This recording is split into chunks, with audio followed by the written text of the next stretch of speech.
Shalom, salam semangat Oma Sate Pak D. Klamut.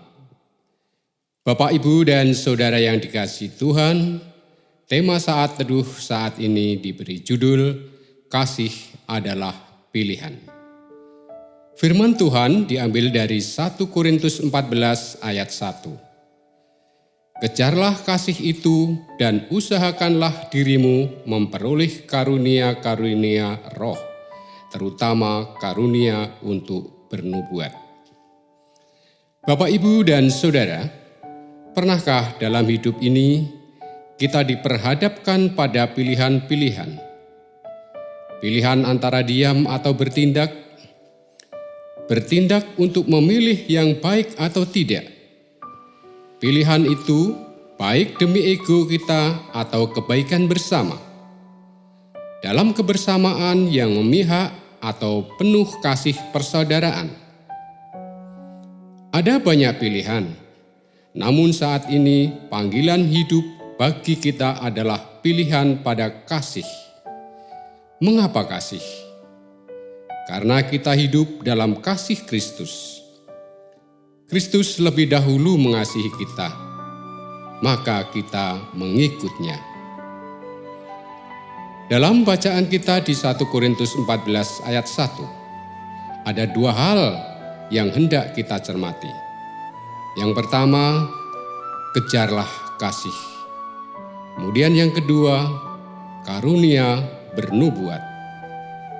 Mengejar kasih berarti memilih untuk mengasihi. Semua diawali dengan mengasihi diri sendiri, baru kemudian mengasihi sesama.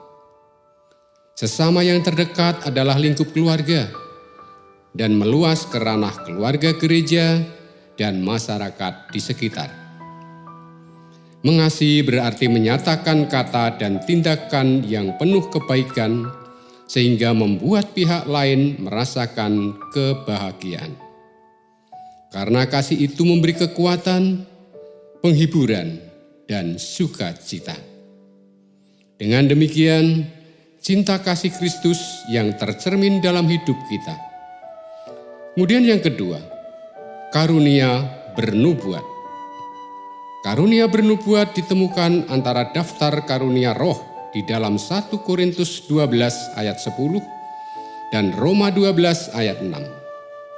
Kata dalam bahasa Yunani bernubuat diterjemahkan sebagai mengungkapkan atau mendeklarasikan kehendak ilahi, menerjemahkan tujuan Allah, atau mengungkapkan kebenaran Allah yang ditujukan untuk mempengaruhi orang. Banyak orang salah menafsirkan karunia bernubuat sebagai kemampuan meramalkan masa depan.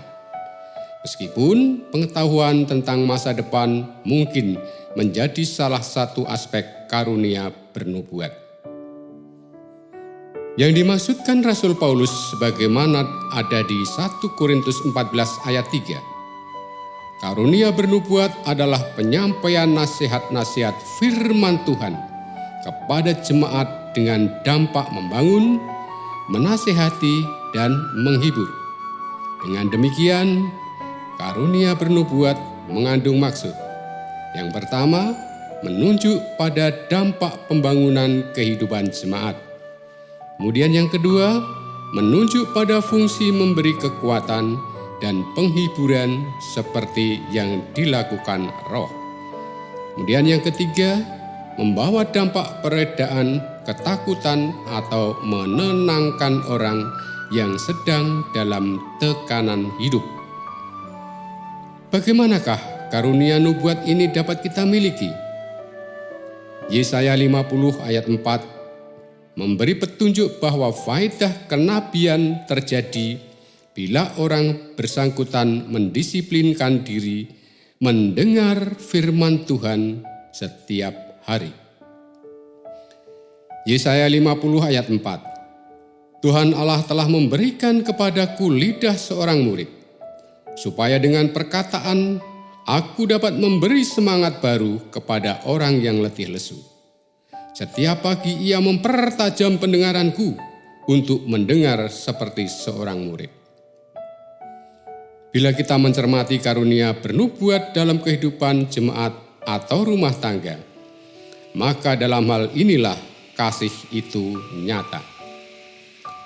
Marilah kita nyatakan hidup dalam kasih adalah pilihan dan terwujud dalam karunia nubuat. Selamat hidup dalam kasih, dan itu semua karena kasih Kristus. Amin. Mari kita berdoa. Tuhan, kami bersyukur atas kasih-Mu dalam hidup ini. Kasih yang membawa kami tidak berhenti mensyukurinya saja, namun juga mewujudkannya sebagai pilihan hidup. Kasih yang membawa kebahagiaan, kasih yang meneduhkan, menguatkan, dan menyempurnakan. Bersama Engkau Sang Maha Kasih, kami akan melanjutkan dan mewarnai dunia ini dalam warna kasih. Di dalam kasih Tuhan Yesus Kristus, kami berdoa. Amin. Demikian renungan kita Oma Sate Pak di Klamut saat ini. Selamat pagi, selamat beraktivitas, Tuhan Yesus memberkati.